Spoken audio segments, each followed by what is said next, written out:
All right, you guys, so today we're going to go over our breathing and cutlery sequence. We give this out particularly with a lot of lip and tongue tie kiddos. I often recommend that moms do it. It seems really unusual, something people definitely don't expect from physical therapy. But if you can kind of get past the weird, the way it can downregulate your system, improve your breathing, which can also then improve your sleep, it's pretty phenomenal. So we often give our clients a whole kit.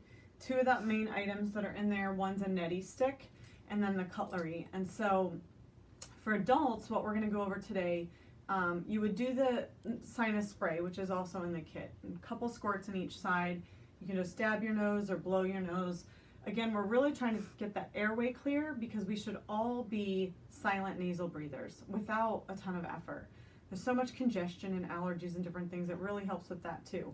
Then you're going to take the neti stick. And what we're going to do with the neti stick, this one's my personal one. So you're really going to insert it right in the nostril. So you're going to lightly cover your nostril with your thumb pad. We are not pinching off. The brain stem does not like that. And we're trying to have a happy brain stem, happy subconscious that knows it can breathe well. So you're just lightly covering, and then you're going to inhale, exhale. You're going to do that 3 times on each side. So to move things along, I'm going to only demonstrate once with each one. Oh, that's so nice. Refreshing. Then with the cutlery, what we're trying to do is decrease our gag. Now, those with lip and tongue ties really struggle with this. And a lot of times when babies have it, one of the parents, sometimes both, have it. So even just for stress management, this is such a great way to open up your airway, open up your mouth, calm, relax the jaw. And so I highly recommend that people use this. So we have 3 pieces of the cutlery, spoon, knife, and fork. It doesn't matter which one you start with, but I encourage you to ask yourself which one you want, because again, your body will be more accepting of it. I'm going to start with the spoon. So you are going to reach back.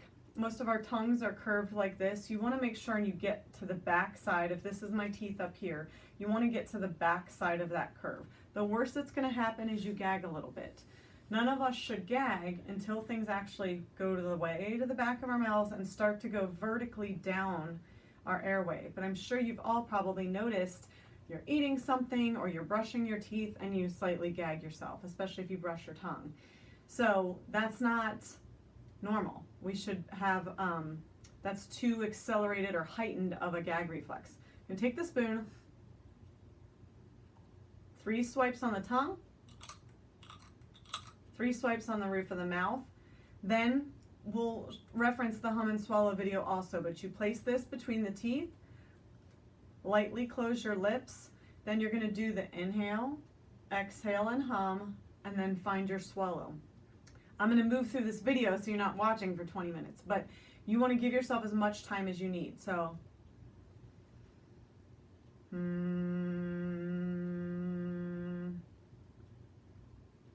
now right then my swallow was easy, so that's great. If for some reason you go to swallow and your body just doesn't swallow, no big deal at all. Just inhale, exhale, and hum again, and just wait for it to find your swallow. It's not a big deal. Don't rush it. Next I'm going to do the fork. Oh, that tickles.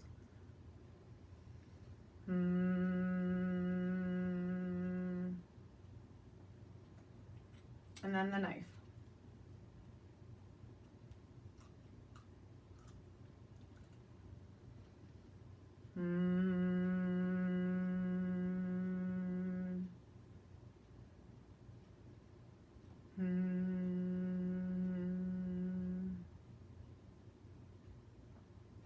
So on the knife, for whatever reason, the first round, my swallow didn't really happen, so no need to force it. I just breathed again, hummed again, and then was able to swallow fine.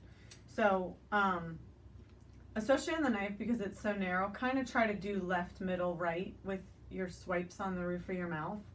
This really activates the tongue, helps you have a much healthier and thorough swallow, and again, opens the airway and the palate. Typically, you do 3 of each one. These are great to even keep in the car, you guys. Obviously, be careful if how you're driving and everything, but that's a situation a lot of us get stressed, road rage, And so being able to do that in the car and just calm, work on your hum and swallow. You can even do that piece alone. We even have a separate video on that. But the same side nasal breathing, you can also do that without the neti stick. You can just lightly cover. Do a couple breaths through each nostril. Helps wake up the opposite side of the brain. This just has essential oils in it that's really good for sinuses and opening that airway. But feel free to use that same side nasal breathing just to feel more alert and to really wake up your sinuses for great breathing.